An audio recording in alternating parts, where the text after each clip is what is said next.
Her speech tonight, and these yokels, I've heard all those stories 14 times. So here, in the last few minutes, okay, normally I don't apologize. It's a very bad thing to do in Toastmasters. But this is a brand new speech from just the last few minutes.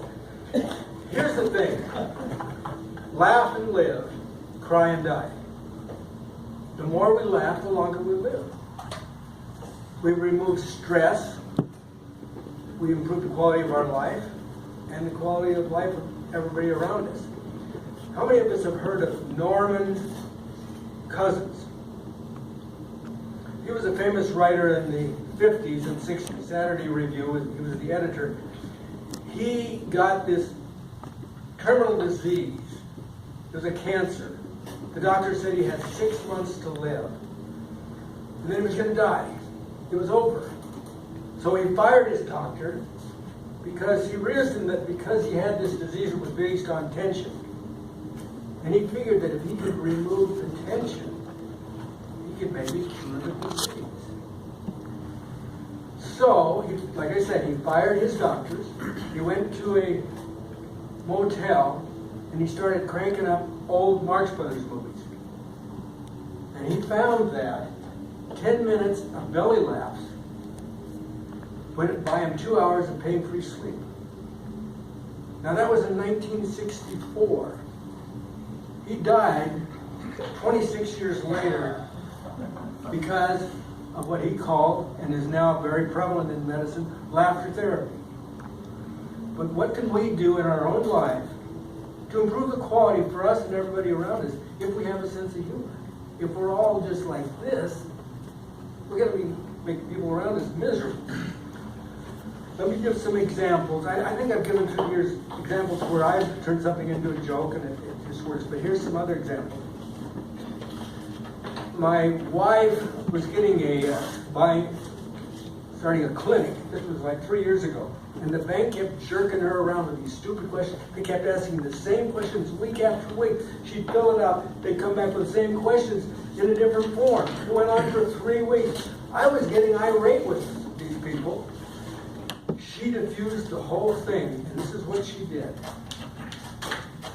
They would give these email things that she had to jump through hoops through every day, and then for about 3 days they stopped giving her stuff. And I was really tense, but she diffused the whole thing for the bank and for her. She's called up and said, "You didn't call me in the last 3 days. Don't you like me anymore? I really look forward to your emails."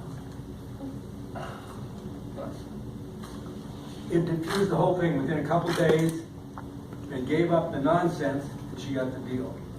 But instead of being outraged, which would not work, how do you deal with a bank? Can you yell at a bank? Yeah. Sometimes. How effective is it? They've got the money. Or change banks. Okay, fair enough. Then, how about, now we told you the story about Gerald Coffey and the prisoner of war, and he was stuck in the hellhole there in Vietnam for 7 years. However, we're not going to tell that story this time, okay?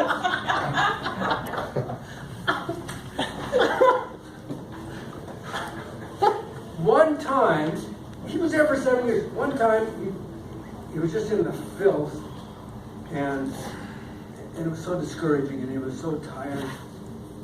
He found this running water that was coming through, and he thought, well, I'll try to get this scum off of me. And so he got under this flowing water, his robe. It was starting to clean off the scum. And he was so tired and so frustrated. And then he saw a sign up at the top that said, "Smile, you're on candid camera." And it gave him peace. For a few minutes there, he was able to laugh, even in a prison camp, with a little bit of humor. So, John has a great sense of humor. He secretly loved the current president. But he's able to make a joke out of it. If he would be miserable if he really hated Trump. But see, So what can you do? When I pay prostitutes, don't tell my lawyer and don't let him record me. That's what I do. Okay. For the next 6 years, you better get used to the idea. What can you tell yourself? How can you make it into a funny thing so that it's going to be okay. He's president and I'm going to enjoy it. I don't know. I think it's funny enough. Just reading his tweets makes me laugh. Very good, see? So those are the different things. Tim here, he's a pretty happy guy. Well, he's pretty serious right now. But hey, you ought to ask Vaxel what it's like to be married, because he's an expert. He's been married for 3 weeks. So he can tell you anything. And he's laughing. So if you would want to laugh more, you should get married. Look at that. That's a happy man. He's married. He's laughing. And you laugh a little bit, but you'll laugh more when you get married. Okay? Dave here, he has forgotten more about rocks than the rest of us ever know.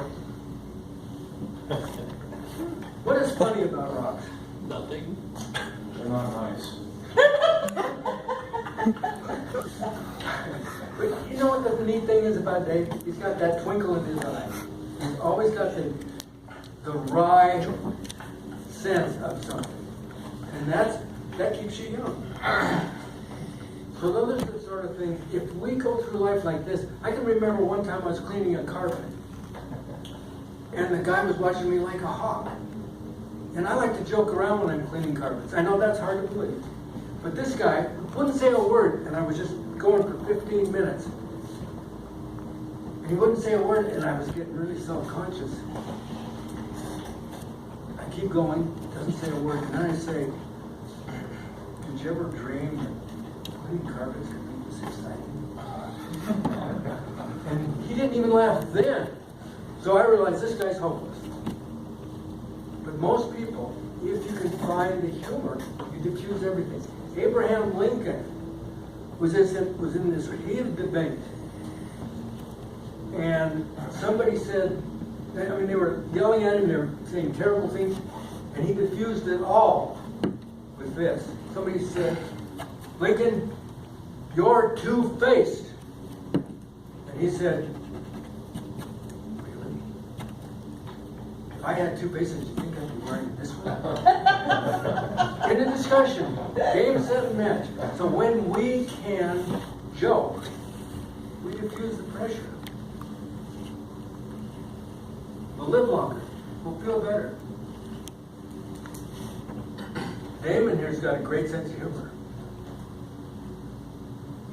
When your wife is not happy with you, how do you diffuse? Sleep. Black eyes. Smart. I'm going to try that. Very good. Well, see, how that was going to give was much better, but they gave me such a much grief. I'm just going to sit down now.